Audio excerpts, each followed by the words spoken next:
Olá, caríssimos irmãos e irmãs, sejam bem-vindos a mais um áudio da Liturgia da Palavra. E estamos iniciando o mês de julho de 2023, mês dedicado ao preciosíssimo sangue de Jesus Cristo.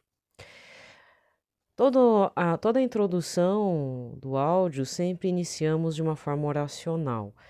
Então, vamos estar orando a partir de uma oração para este mês e também vamos nos recordar aqui o tema de oração que o Papa nos pede para o mês de julho, da Rede Mundial de Oração do Papa ou Apostolado da Oração. A intenção para julho é, por uma vida eucarística, rezemos para que os católicos ponham no centro da vida a celebração da Eucaristia, que transforma em profundidade as relações humanas e disponham ao encontro com Deus e com os irmãos. Então vamos iniciar fazendo o sinal de nossa fé.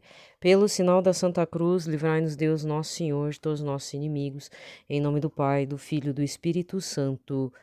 Amém. Para este ano de 2020, para julho de 2023, eu escolhi uma oração chamada Súplica ao Preciosíssimo Sangue, para pedir a cura de qualquer doença do grupo sanguíneo. Preciosíssimo sangue que escorrestes em profusão das chagas do corpo sagrado do Salvador, para purificar o mundo, lavai minha alma manchada por meus numerosos pecados e dai-me um sincero arrependimento deles, a fim de que possa tocar Jesus Cristo e conseguir que Ele me perdoe. Veja meus males, minha tristeza, as provações que angustiam meu coração, todas merecidas por meus pecados. No Jardim das Oliveiras, regastes a terra quando Jesus, aflito com a aproximação de sua cruel paixão, agonizava e sofria para resgatar os pecadores. Vinde pela Santa Comunhão aliviar minhas penas e devolver a saúde ao meu sangue doente, se assim for a vontade de Deus. E tendo recebido vossa marca sagrada, que o anjo da morte não ouse aproximar-se de mim, nem possa doravante afastar-me da vossa proteção, sob a qual eu quero sempre viver. Amém. Vamos rezar também para as intenções do Papa Francisco, um Pai Nosso, uma Ave Maria, um Glória ao Pai, e depois um Salve Rainha, consagrando todo o Brasil ao Imaculado Coração de Nossa Senhora. Pai nosso, que estais nos céus, santificado seja o vosso nome, venha a nós o vosso reino, seja feita a vossa vontade, assim na terra como no céu.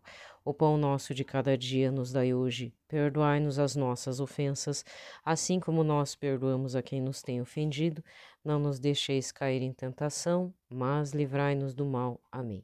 Ave Maria, cheia de graça, o Senhor é convosco, bendita sois vós entre as mulheres, bendito é o fruto do vosso ventre, Jesus. Santa Maria, Mãe de Deus, rogai por nós, pecadores, agora e na hora de nossa morte. Amém. Glória ao Pai, ao Filho e ao Espírito Santo, como era no princípio, agora e sempre. Amém. Salve, Rainha, Mãe de Misericórdia, vida, doçura e esperança nossa salve. A vós bradamos, degredados filhos de Eva, a vós suspirando, gemendo e chorando neste vale de lágrimas. Eia, pois, advogada nossa, esses vossos olhos misericordiosos a nós volvei. Depois desse desterro, mostrai-nos Jesus, bendito é o fruto do vosso ventre, ó clemente, ó piedosa, ó doce sempre, Virgem Maria. Rogai por nós, Santa Mãe de Deus, para que sejamos dignos das promessas de Cristo. Amém. Na sequência, a liturgia da palavra e a leitura para o mês de julho. E nesse dia 31 de julho de 2023, nós estamos nesta segunda-feira, na cor branca, porque hoje é dia de Santo Inácio de Loyola e fazemos memória, fundador da Companhia de Jesus, os jesuítas, tá? Mas dando prosseguimento aqui para o áudio, estamos finalizando o mês de julho, né? Eu sempre coloco o áudio de introdução, mas às vezes você pode pular, certo? Então, o que acontece? Só recordando quais foram os temas de oração para este mês de julho. O mês de julho foi dedicado ao preciosíssimo sangue de Cristo. O tema de oração do Papa é a adoração eucarística, tá? O apostolado da oração. Para o mês que vem, que é amanhã, né, agosto, o tema de oração do Papa é sobre a Jornada Mundial da Juventude que está acontecendo em Portugal. Bem, o pitaco do dia, né, vamos estar colocando aqui uma situação incômoda, né? Na verdade, é a primeira vez que eu vejo algo do gênero nesse sentido, tá? Que é o quê? Críticas ao JMJ, mas críticas, porque até no meio secular o que acontecia? O Papa foi para a Jornada Mundial da Juventude, localizado no país assim, na cidade assim, tá. Então, o JMJ do Rio de Janeiro teve as críticas? Teve. Desde porque colocaram o Luan Santana, porque foi no Campo de Marte, que foi uma coisa tudo barrento. Sei lá, uns negócios. Não é Campo de Marte, mas era um campo lá todo barrento, aí tiveram que cancelar lá. Aí essas críticas. Tiveram as críticas, mas o que eu tô percebendo é um canal de TV que não é. Aliás, nenhuma delas tem uma linhagem viés católico, todas são de crítica, né? Mas é essencialmente protestante e ela tá dando ênfase ao lado negativo da JMJ. Por causa que uma pessoa está criticando com suas obras de arte, então ela é o porta-voz da cidade de Lisboa, de Portugal. Outra coisa que isso é real, tem muitos cidadãos portugueses que não querem a presença de estrangeiros. Porque tem um pessoal lá que é xenófobo mesmo, né? Português tem dois lados, tem o povo alegre, mas tem um povo muito depressivo, muito alegre. Muito depressivo, muito crítico, xenófobo mesmo, né? Xenofobia à flor da pele. Mas a outra parte que é importante, mas aí entra no aval dessa questão da crítica, os gastos, né? Que há um gasto excessivo para receber o Papa e toda essa gente, então eles não veem também que os jovens pode ser um fator importante para o turismo de local e até para o país, né? Isso não foi falado, mas tem um ponto muito importante que isso não pode também ser deixado de lado, as vítimas de abuso, né? Isso sim seria importante fazer a crítica com relação à igreja, dar um clamor, né? Mas é lógico que esse canal de TV, mesmo que o Vaticano vá lá, ou o Papa fale com relação às vítimas de abuso sexual, não vai dar visibilidade jornalística, né? Então, assim, como eu acompanho uma rede de TV em detrimento a outra rede, é preciso tomar cuidado com as notícias que a gente assimila, certo? E é muito triste, porque é o país onde Nossa Senhora de Fátima apareceu. Então, realmente, o que está acontecendo? Por mais que nós lutemos, leigos e tudo, infelizmente há camadas dentro da Igreja Católica, fora da Igreja Católica, que vão começar a criticar e a tentar expulsar o Senhor Jesus Cristo, o Espírito Santo, Nossa Senhora, São José, etc. Então, cuidado com o que você ouve, tá? Eu fico com o coração muito triste. Por quê? Porque tem gente que acha que vai assumir o lugar de Jesus, de Espírito Santo, vai dizer que esse é o verdadeiro Jesus, e Jesus já tinha alertado: cuidado com aquele que falar que o reino dos céus está, assim, o reino de Deus está próximo, mas cuidado com os falsos profetas, né, etc e tal, né? Então rezemos para que o JMJ ocorra de maneira satisfatória, mas recordando que estamos em tempos extremamente sombrios. Eu não estou falando de fim dos tempos, eu estou falando de tempos extremamente sombrios.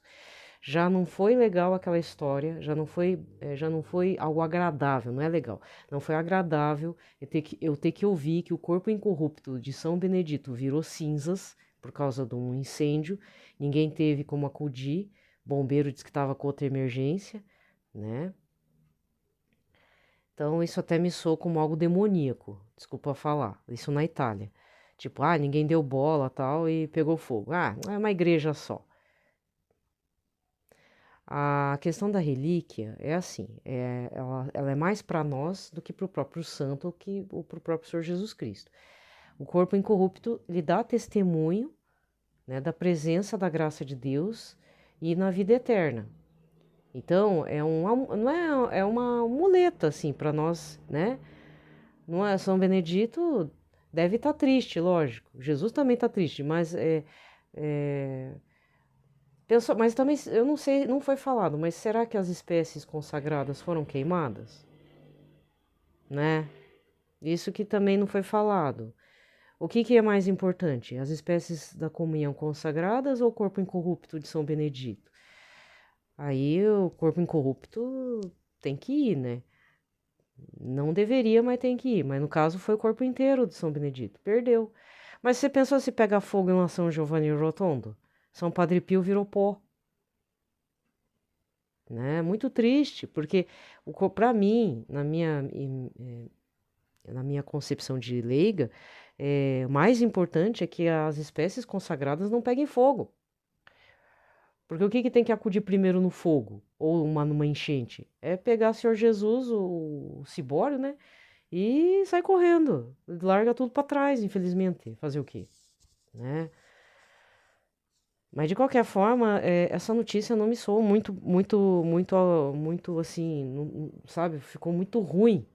E ainda mais nesse período de JMJ. Então, além disso, ainda tem canais de TV que ficam reforçando, né, coisas negativas em relação ao JMJ. Certo? E, infelizmente, o próximo Papa que virá, tipo, você não tá feliz com o Papa Francisco? É uma incógnita, né? Então, a tendência é que não fique... Infelizmente, eles querem impor uma pessoa que... Ah, não, Jesus não salva... Só falta falar isso, que Jesus não salva ninguém. Né? Não é? Não foi mais ou menos isso? Foi mais ou menos isso que o cardeal falou, quando agora o atual cardeal, né, ele vai ser cardeal, o bispo lá, que falou umas bobeiras a respeito lá de Portugal, lá que falou do JMJ. Não, o JMJ não veio converter ninguém para Jesus. Então, olha, gente, assim, dói de ouvir, a gente fica brabo, né? Você pega muitos pregadores aqui da internet, consolidados, muita gente aí de anos de caminhada e tudo, fazendo essas críticas, e gente que também se isentou de falar. Presta atenção naqueles que se isentam de falar. Porque tem coisas que, assim, Deus nos preserva para a gente não saber na real o que acontece. Mas Deus sabe, Nossa Senhora sabe, ela chora, o Senhor Jesus sabe, né? Então não adianta questionar por que que o mundo está desse jeito. Estamos sendo bombardeados todos os dias com esse tipo de assunto. E, retomando o que eu falei há uns áudios atrás, hoje em dia é isso que nós estamos passando. Mas no tempo do Império, Dom Pedro II, era outro tipo de ideologia que fervia no coração de alguns filhos da igreja, que também tinha a mesma intenção de fazer um racha na igreja. E fizeram.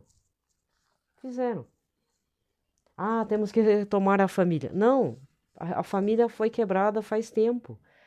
A família, como era quando fala antigamente, 3 séculos para trás, ela foi quebrada a partir do momento que entrou a industrialização nas nossas vidas. Pode parecer um papo meio besta, né? Mas eu vou explicar o porquê. Eu tava pensando esses dias, todo mundo tá reclamando da família, porque a família tá quebrada, ninguém quer mais fazer filho, e quando casa quer colocar filho cachorro, filho gato, até brinquedo entra na história. Não querem ter filhos. Quando tem filhos, formam péssimos filhos, né? O que acontece? O Papa Francisco, apesar dos pesares, ele tem falado sobre os velhinhos, sobre o envelhecer, não abandonarmos os velhinhos. O problema é que a gente tem abandonado já tem por aí, indo para 2,5 séculos, 3 séculos quase. Mas por quê? Quem que detinha o conhecimento da família, do clã? Eram os mais idosos, com Alzheimer e sem Alzheimer, né? Mas os mais idosos tinham experiência de vida. Eles eram detentores de toda uma tradição. E era sempre passado. O que está acontecendo, inclusive, com questões étnicas, culturais, até exemplos de folclore, danças típicas, como a congada. Congada é mais entre os descendentes de negros. Todos eram Toda essa tradição é passada para o mais velho, mas com o tempo o pessoal não quer mais saber disso. Os mais jovens querem, quero saber mais das coisas do mundo, né? Princípio de Eva, né? Quero conhecer mais as coisas do mundo, conhecimento do mundo. Então, quando não existe mais a pessoa, foi quebrado mesmo, o velho não serve para nada. Quando a gente pensa no idoso hoje, seja marketing, seja tudo, sem romantizar, até pelo INSS, o velho incomoda. O idoso não serve para nada. O velhinho que corra atrás de ter uma saúde de vida, fazer maratona, fazer caminhada, né? Ele que se adapte a um conceito de sociedade jovem, saudável e sem cabeça. Só pensa em esculpir o corpo. A gente não se adapta mais ao idoso. Não que a gente tem que se adaptar às coisas ruins do idoso, mas não é nós mais que estamos lá prestando honra, prestando respeito ao idoso. É o idoso que tem que se adaptar a uma cultura da juventude. Pode observar. Mas o idoso está fazendo maratona. Ele está se adaptando a uma cultura jovem. Ele está fazendo musculação. Porque está tomando vitaminas, está com o corpo não sei o quê. É ele que está se adaptando a uma sociedade descartável, do descartável. Pode reparar. Pode reparar. A gente não ouve mais o idoso, a gente só vê os sintomas. Então, solidão, Alzheimer, Parkinson, só.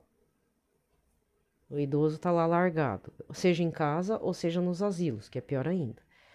Então, a partir do momento que o idoso já não tem mais a função de ancião, de detentor de uma tradição, de um reconhecimento e até de respeito, só serve para ser abusado, seja na parte financeira, emocional e tudo mais, larga lá os filhos, eu vou que cuide também. Não é assim, né, gente? Tem vô que quer lamber, sim, os netos, mas tem vô que não aguenta, gente. Então, a gente não pode estar fazendo certas forçações, né? Então, essa é uma opinião minha. É uma opinião minha. Aí, o que vai acontecer? Futuramente vai ter depósito de velho. É aquela discussão que eu tinha num período até do magistério.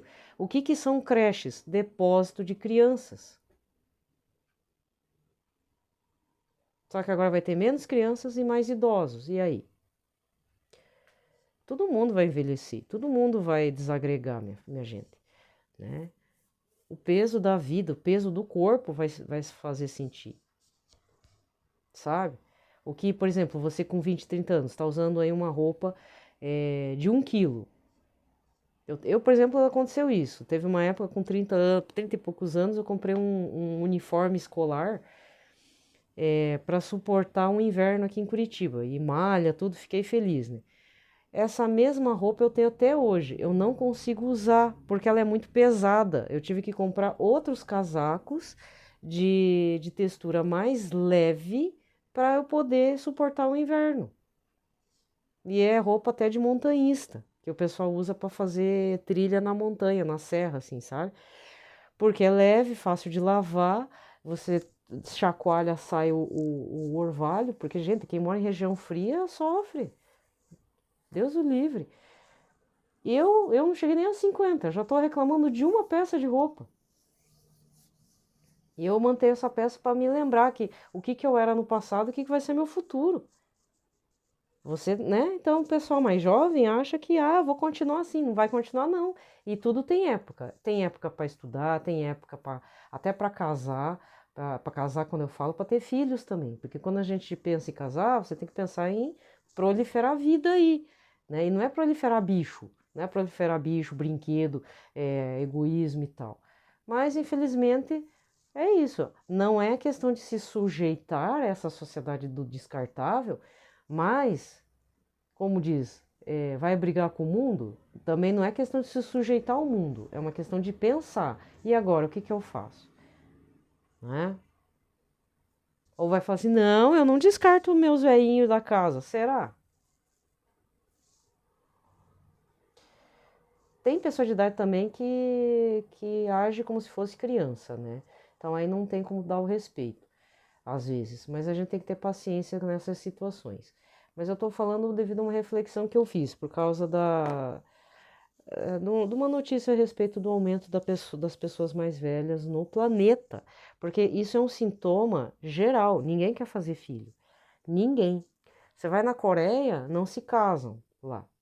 Japão também não querem ter relacionamento. A questão não é nem casar, eles não querem se envolver com ninguém para ter que se tornarem responsáveis de um ser pequeno. Todo um bando de egoísta mesmo, está se tornando. Mas é que lá, é que nem uma moça que morou, trabalhou e morou lá. Espiritualmente, eles não têm fortalecimento de nada, assim. Por mais que seja a religião oficial o Shinto, né, que é uma mistura de budismo com animismo, é uma religião específica do Japão que tem a ver com o império lá, com os imperadores, eles não acreditam em nada, assim, não tem uma experiência de fato religiosa, certo? Vive com pagão mesmo. E aí, essa própria cultura deles, que eles têm lá de Pokémon e não sei o que, acaba reverberando. Então, eles adoram mais os personagens de mangá do que adorar, nem que seja seguir uma linha do budismo. Não vai, não vai, né? Então, aí a gente vê aquelas coisas, o homem que pagou não sei quanto para se fantasiar de cachorro, né? Mas acho que o mais triste não é o cara se fantasiar de cachorro. Tem uma história mais triste ainda de um pedagogo, né? Que casou com uma bonequinha do mundo virtual, uma bonequinha mangá. Só que o que aconteceu? Diz que eles iam parar com aquela bonequinha, não ia mais transmitir os desenhos e tudo, e o cara ficou desolado, porque a empresa não quer continuar com aquela personagem. Então, como é que fica a minha esposa? Sabe, aquele papo besta. Não, mas é sério, o cara casou com uma personagem de mangá. Casou. Mas isso não é casamento, né? Isso é casar com o próprio ego, né? Então eu tô só falando umas coisas. Hoje nem era pra estar falando esse tipo de coisa, mas tá rolando muitas críticas e é uma falta de respeito com a religião dos outros. Então, o que está acontecendo? Que eu tô vendo que estão reiterando muito nesse canal de TV aqui no Brasil, de ordem evangélica. Denegrir a outra, quer dizer, eles não querem que denigra a religião deles, a seita deles, é seita, né? Mas o nosso lado, nós não vale nada, nós só estamos gastando dinheiro e tudo, e não vem a dimensão que é o JMJ. Então, você que está defendendo o conceito principal do JMJ, que nasceu do coração de do nosso Senhor Jesus Cristo, Nossa Senhora, a partir de São João Paulo II, não dá para perder esse foco. Se você não pode ir para o JMJ, não fique chorando, vai para o PHN. Ou já faz um pé de meia para o próximo JMJ. É assim, é uma coisa de longa duração. E ainda reze se vai ter o JMJ, sabia? Porque ainda corre o risco de não ter. E essas coisas do plano humano, eu vejo vou terminar com essa. Eu vejo na questão de governo. Sabe? Então, entrou agora o Lula. O que o governo Lula pode estar oferecendo para o povo que você pode também estar usufruindo? Então, usufrua nesses 4 anos. Lá no do Bolsonaro, quem abriu o microempreendedor, meus parabéns, você aproveitou um momento muito bom de abrir uma microempresa sem tanta burocracia, um MEI, né? Então não dá para também jogar pedra no governo Bolsonaro, mas era um estresse diário, né, gente? Vamos falar bem a verdade. Atualmente do Lula não é um estresse diário, mas a gente está vendo que ele também não está conseguindo governar. Vocês estão reparando? Não, falando friamente, independente se você é Bolsonaro ou se você é lulista, o Lula não está governando como ele queria, né? Botaram um freio nele. Mas está governando, só que aí ele fala as bobeiras e tal. Então, aí que a gente tem que ser resistência. E não adianta, a resistência sempre vai ter. A gente sempre vai ter situações, pedras no caminho. E é bom, é ótimo, porque nos fortalece na caminhada e nos faz ver que tem uma luta aí para fazer. Para orar, para ser contra, né? Aquilo que é a favor, a gente é a favor, senão a gente é contra mesmo. Então, escolha bem. E mesmo assim, eu nem vou falar escolha bem seus candidatos, porque o Paraná tomou na cabeça, né? Tiraram o Dallagnol. Como é que fazem passar o Dallagnol? Ele ganha uma eleição e tiram ele a partir do momento que ele fala que ia se candidatar à prefeitura de Curitiba. Porque, desculpa aí você de Curitiba, eu de Curitiba, a gente já sabe quem que é o prefeito depois do Greca. Já está sendo construído. Está sendo falado e subliminarmente está sendo apresentado. Já temos o futuro prefeito. E o Dallagnol seria um problema, né? É sério, porque isso foi uma notinha do noticiário local dizendo que o Dallagnol e o Moro estavam vendo a possibilidade do Dallagnol ser o futuro prefeito de Curitiba. Ah, e já fizeram um impeachmentzinho dele nas escondidas. Falou que ele era ilegal e não sei o quê. E o povo que votou no Dallagnol? Eu não votei no Dallagnol, né? Mas é muito triste você colocar uma pessoa e a pessoa não tá lá governando e foi tirada de forma escusa. E foi tirada mesmo. Anticonstitucional, mas foi. Foi tirado. Então aí que tá, né? Nós estamos nas mãos sempre daquele que manda mais, que tem poder a mais e bibibi a mais. Mas a gente tem que confiar naquele que é muito maior que tudo isso.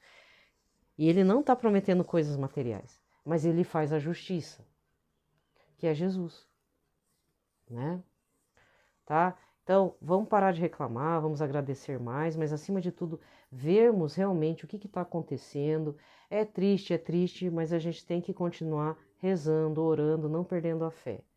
Às vezes dá mesmo, sabe, no meio da raiva a gente fica muito revoltado, mas a gente não pode estar revoltado numa hora dessas, tá certo?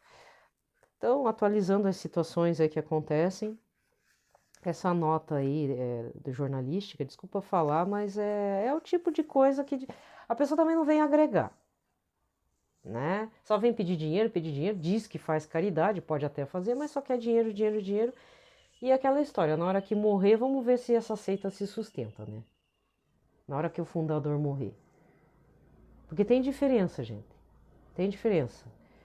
Nem todo carisma é baseado no fundador. Porque o que mantém algo é a graça de Deus. E é o tempo que vai dizer isso. Se a graça de Deus estiver lá presente, o Espírito Santo estiver lá agindo, se tiver quem clame dentro daquele círculo, daquele grupo, daquela igreja, o Espírito Santo não tem intempérie que vá destruir. Mas infelizmente as notícias estão tristes porque ninguém tem respeito mais pelo que é importante, pelo que é sagrado. A gente vê muita coisa sendo colocada na frente de Jesus e ninguém defende Jesus. Então tem que tomar muito cuidado, tá? O JMJ, ele é o encontro em que Jesus tem que estar à frente, né? Não é São João Paulo II, não é nem Nossa Senhora. Nossa Senhora tem que estar lá para carregar Jesus. Ela está lá de bom grado, ela faz porque ela quer. Ela segue a vontade de Deus, está clamando, né? Mas não, tem um que fala que não viemos converter ninguém para Jesus, outro fala que estão gastando dinheiro, quer dizer que o dinheiro é mais importante que Jesus, né? Esse encontro com o Papa é só encontro com o Papa? Isso ninguém fala. Porque não tem ninguém na Igreja Católica para defender de peito aberto, de verdade, a essência do JMJ. Então, quando há fraqueza nas bases, né? Porque a pessoa quer ser fraca, por vários motivos que eu não vou ficar falando aqui, porque tem um motivo maior, humano, secular, de poder, bababá. Mas na essência é o quê? É tirar Jesus e o Espírito Santo da parada. Nossa Senhora tem que ser desrespeitada. Coloque isso na sua cabeça. É isso. E tem um motivo? Deve ter. E eles estão fazendo e acontecendo, né? Aí aparece um meme que eu coloquei no Instagram ontem nos stories, no grupo da família sempre tem um evangélico, né? Aí fala assim, eu não gosto da igreja católica. Aí a pessoa responde, e o capeta também não, né? Então eu termino com essa, tá?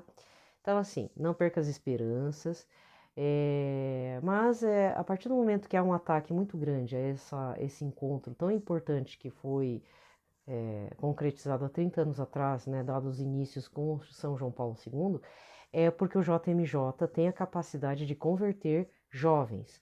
Então, tem a mesma situação, a mesma dinâmica do PHN, lá da Canção Nova. No dia que acabarem com o PHN, você pode ter certeza que o capetão está dominando tudo, né? Tá certo? Então, firmeza aí, firmeza, tá, gente? Bom, para não deixarmos de lado e finalizarmos bem o mês de julho, vou aqui recitar o Saltério à Virgem Maria, da obra Saltério à Virgem Maria, de São Boaventura, né? Da editora Ave Maria, o Salmo 56, dedicado do santo para Nossa Senhora. Salmo 57. Tu falas com justiça. Honremos, pois, a Rainha da Justiça e da Misericórdia. Ainda que isso pertença ao louvor e à glória do Salvador, toda honra também é concedida à Mãe. As rosas dos mártires te circundam, ó Rainha, e o lírio das virgens enfeita teu trono. Louvem nas estrelas da manhã, junto com os mares, os rios e o fundamento do mundo. Para amanhã, eu já tá aqui o livro São João Maria Vianney, o Cura d'Ars, editora Paulus, volume 2, tá? Eu vou escolher uma homilia, tá? Porque aí eu vou ter que fazer em doses homeopáticas, 2 parágrafos, tá? Então eu vou pedir um pouco de paciência. A princípio até a metade do mês. Depois eu vou escolher uma outra obra a partir de algum santo, né? Não é um santo tão aleatório assim. Provavelmente de Santa Edith Stein. Eu vou ver certinho se eu não pego até uma biografia dela, porque as obras dela são um pouco pesadas, né? Não é uma coisa muito fácil também de fazer o entendimento, tá? Então, eu vou fazer essa dinâmica para, a partir desse segundo semestre em diante, de pegar 1 ou 2 santos, ou até 3, e ir fazendo uma leitura, tá? Outra coisa também, estou fazendo experiências com alguns aplicativos de vídeo, então eu estou colocando alguma coisa diferente, tanto aqui no YouTube, do meu, quanto do Santidade de Fato, tá? Então eu pedi um pouco de paciência, talvez não fique muito do seu agrado, não fique visualmente bonito, mas eu mesmo não sou boa de design visual e como eu faço tudo sozinha, eu gosto de fazer as coisas sozinha também para aprender, né? Então, às vezes está mais para o meu gosto do que para o seu gosto. Então vai estar um pouco confuso mesmo. Quando falo confuso, não é a disposição da palavra de Deus, né? Que às vezes coloco salmos, coloco liturgia. Mas o fundo, às vezes está um pouco desfocado ou não muito focado, a letra não está muito legível, então, ou a música também não agrada. Então, pedir um pouco paciência nesse sentido, tá? Não vou também criar expectativas, vou fazendo o que dá, né, gente? Bom, então, eu não vou falar sobre Santo Inácio de Loyola, você vai ouvi-lo muito por aí, pelo YouTube, pelos canais do Instagram, tá? Então, vamos partir já para a primeira leitura. Só um momentinho. A primeira leitura de hoje, Êxodo 32, versículos 15 a 24 e de 30 a 34. Naqueles dias, Moisés voltou ao cume da montanha, trazendo nas mãos as 2 tábuas da aliança que estavam escritas de ambos os lados. Elas eram obra de Deus e a escritura nelas gravada era a escritura mesma de Deus. Josué, ouvindo o tumulto do povo que gritava, disse a Moisés: há gritos de guerra no acampamento. Moisés respondeu: não são gritos de vitória nem gritos de derrota, o que ouço são vozes de gente que canta. Quando chegou perto do acampamento e viu o bezerro e as danças, Moisés encheu-se de ira, arremessou por terra as tábuas, quebrando-os no sopé da montanha. Em seguida, apoderou-se do bezerro que havia feito, queimou e triturou até reduzi-lo a pó. Depois espalhou o pó na água e fez os filhos de Israel beberem dela. Moisés disse a Arão: que te fez esse povo para atraíres sobre ele tão grande pecado? Arão respondeu: não se indigne o meu senhor. Tu bem sabes que este povo é inclinado ao mal. Eles me disseram: faze-nos deuses que caminhem à nossa frente, pois quanto àquele Moisés que nos tirou da terra do Egito, não sabemos o que lhe aconteceu. Eu então lhes disse: quem de vós tem ouro? Eles trouxeram ouro e me entregaram, e eu os lancei no fogo e saiu este bezerro. No dia seguinte, Moisés disse ao povo: vós cometestes um gravíssimo pecado, mas vou subir ao Senhor para ver se ele, de algum modo, poderia obter perdão para o vosso delito. Moisés voltou para junto do Senhor e disse: esse povo cometeu um grandíssimo pecado. grandíssimo pecado. Fizeram para si deuses de ouro. Peço-te que lhe perdoe essa culpa, senão risca-me do livro que escreveste. O Senhor respondeu a Moisés: É aquele que pecou contra mim que eu riscarei do meu livro. E agora vai, e conduz este povo para onde eu te disse. O meu anjo irá à tua frente, mas quando chegar o dia do castigo, eu os punirei por este seu pecado. Palavra do Senhor. Responsório de hoje é o Salmo 105 ou 106, com o refrão: Dai graças ao Senhor porque Ele é bom. Construíram um bezerro no Horebe e adoraram uma estátua de metal. Eles trocaram seu Deus, que é a sua glória, pela imagem de um boi que come feno. Dai graças ao Senhor porque Ele é bom. Esqueceram-se do Deus que os salvara, que fizera maravilhas no Egito. No país de Cã fez tantas obras admiráveis, no Mar Vermelho, tantas coisas assombrosas. Dai graças ao Senhor porque Ele é bom. Até pensava em acabar com sua raça, não se tivesse Moisés o seu eleito, interposto intercedendo junto a ele, para impedir que sua ira os destruísse. Dai graças ao Senhor, porque Ele é bom. Evangelho de hoje, Mateus 13, versículos 31 a 35. Naquele tempo, Jesus contou-lhes outra parábola. O reino dos céus é como uma semente de mostarda que um homem pega e semeia no seu campo. Embora ela seja a menor de todas as sementes, quando cresce, fica maior do que as outras plantas e torna-se uma árvore, de modo que os pássaros vêm e fazem ninhos em seus ramos. Jesus contou-lhes ainda outra parábola. O reino dos céus é como o fermento que uma mulher pega a mistura com 3 porções de farinha até que tudo fique fermentado. Tudo isso Jesus falava em parábolas às multidões. Nada lhes falava sem usar parábolas, para se cumprir o que foi dito pelo profeta. Abrirei a boca para falar em parábolas. Vou proclamar coisas escondidas desde a criação do mundo. Palavra da salvação. Aqui termina a liturgia da palavra. Vamos recordar o evangelho desse domingo, 17º domingo do tempo comum, ontem, dia 30. Foi Mateus 13, versículos 44 a 52, em que Jesus também fala em forma de parábolas. Que o reino dos céus é como um tesouro escondido no campo. O reino dos céus é aquele comprador que procura uma pérola preciosa e encontra, vende tudo e encontra. O reino dos céus também é uma rede que é lançada ao mar e apanha uma variedade grande de peixes e os pescadores fazem a escolha, né? Então são 3 parábolas. Na verdade tem uma quarta, não é uma quarta parábola, mas ele diz aqui, o reino dos céus também é como um pai de família que tira do seu tesouro coisas novas e velhas. Então, querendo ou não, vou fazer uma análise aqui rápida da primeira leitura, tá? O que aconteceu? Moisés estava esperando, ele foi receber as tábuas da lei, mas as tábuas da lei não foram escritas de um dia para o outro ou em um período de uma semana. Eles estavam lá fazia dias e noites esperando Moisés descer. Mas aí temos que observar algumas situações. Primeiro, o tempo de Deus não é o mesmo tempo dos homens, então a gente tem que segurar a ansiedade. Lembre-se, o tempo de Deus é um tempo muito demorado para nós. Então não cabe nossa ansiedade. Não adianta se revoltar, ficar brabo e tal. Se você faz a leitura do Êxodo, tá? Não sei se é voltando para o Êxodo 31 ou o 32, né? Quando eles começam a se revoltar, o povo começa a se revoltar e faz o tal do bezerro, Arão estava de acordo. Ele foi pressionado? Foi. Mas o que eu queria deixar claro, deixar apontado? Moisés chegou junto de Arão e falou: como é que você permitiu um negócio desse, meu irmão? Esse é um pecado grave contra o primeiro mandamento. Adorarás apenas ao seu Senhor teu Deus e nenhum outro. E não é para blasfemar o nome. Então ali houve 2 pecados. O pecado da idolatria e o pecado da blasfêmia. Por quê? Porque não respeitaram o templo do Todo-Poderoso. Aí o que Arão fez? Ele deu uma explicação chinfrim, né? Ele deu uma explicação à lá Adão. Recorda lá em Gênesis? Deus falou assim: mulher, por que você fez isso? Ah, porque a serpente me enganou. Tá, até aí, fazer o quê? Enganou, mas ela quis ser enganada. Mas ela deu sucintamente.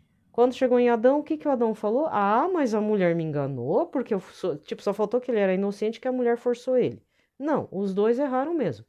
E aqui, Arão dá uma de Adão. Deu uma explicação chinfrim, sendo que ele também estava revoltadinho, E aí Moisés disse: eu vou ter que subir lá na montanha de novo, vou ter que clamar por vocês. Moisés, que era um grande intercessor, além de um grande profeta, ele era um intercessor, falou: Senhor, olha só, ele ainda tomou o fardo para ele. O Senhor diz: olha, me perdoe, mas se o Senhor quiser me tirar até do livro da vida, quando ele fala riscar do livro, é riscar do livro da vida, sem chance para a vida eterna. É lançar no inferno mesmo, direto. O Senhor me risque do livro da vida, porque, olha, não... esse povo é cabeça dura. Aí o que o Senhor Deus fala? Todo-Poderoso.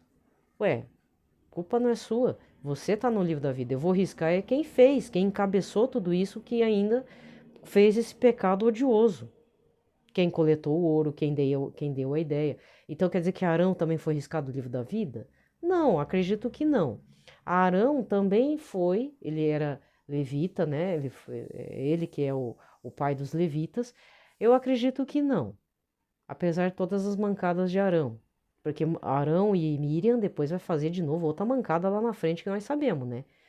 Ah, porque Deus só aparece para Moisés, rola uma inveja. Aí quem paga o pato não, quem tem que assumir as consequências do pecado é a Miriam. Mas Arão estava junto de novo, é o vai com as outras, né? Entende? Mas teve gente que encabeçou. Então, o que a primeira leitura que eu gostaria de só pontuar, porque lendo assim parece que não é, você não, as pessoas querem ir no cerco de Jericó para sentir um frisson, para sentir um arrepio na espinha. Ai, Jesus está aqui. Mas na hora de ler, não lê, não lê, mas não entende, né? Porque aqui você lê, você não sente emoção nenhuma. Ah, eles erraram mesmo, não sei o quê. Não, isso aqui é algo grave e tem consequências, né? Então, em vez da gente ir procurar um cerco de Jericó, uma novena para sentir arrepio, ah, eu não sinto mais Jesus, ah, eu acho que ele não está perto de mim, né? Dá uma de criança birrenta, a gente devia estar sempre nos preocupando. Quando falo gente, é a gente mesmo, eu também me coloco. O que a gente está colocando na frente de Jesus? Pior, o que a gente está tirando Jesus, jogando fora, pós-mato, e colocando ali onde deveria ser Jesus? No altar do nosso coração, no altar do nosso pensamento, no nosso dia a dia. O que? Quem? Que sentimento? Esses sentimentos, a gente precisa entregar tudo para Jesus, para ele trabalhar. Porque é a partir do sentimento que às vezes a gente faz as besteiras acontecer também, né? As ideias erradas, e etc, né? Tá? Então eu queria só apontar isso. Eu não sou a pessoa também para fazer estudo da palavra. Tem gente que é muito melhor que eu, né? Mas, gente, olhe só. A gente precisa sempre meditar naquilo que incomoda. Porque a gente sempre busca aquilo que não incomoda. E realmente tem dias que a gente não tá mais, sabe? A gente tá às tampas, não é? Tem dias que eu tô às tampas. Ai, não aguento mais. Acho que eu vou dar uma saída, ver umas coisas aí, até comprar um livrinho que para me acalmar um pouco os nervos. Porque tem dia que o nervo tá abalado mesmo. Tem dias, mas geralmente nos outros dias não é para estar abalado. E quando a gente tá muito sossegado, a gente tem que sair um pouco da zona de conforto e nos instigar a partir da palavra de Deus. O que está incomodando nessa primeira leitura? Se coloque na posição do povo que fez um bezerro de ouro. Não entra também na crise, será que o meu nome não está no livro da vida? Calma. Se apresente. Se for da vontade de Deus, você vai estar no livro da vida. Mas é só ele que decide. Até lá a gente tem que estar vivendo a partir do beneplácito da dúvida. Que bom que Deus nos dá essa dúvida, né? Apenas façamos o que é a vontade de Deus. Apenas somos servos. Só. Então não vamos entrar em crise. Mas clame, Senhor, eu gostaria muito de estar no reino dos céus. Pida bastante, né? Desejo a todos uma ótima semana. Fiquem em paz, na paz de Cristo.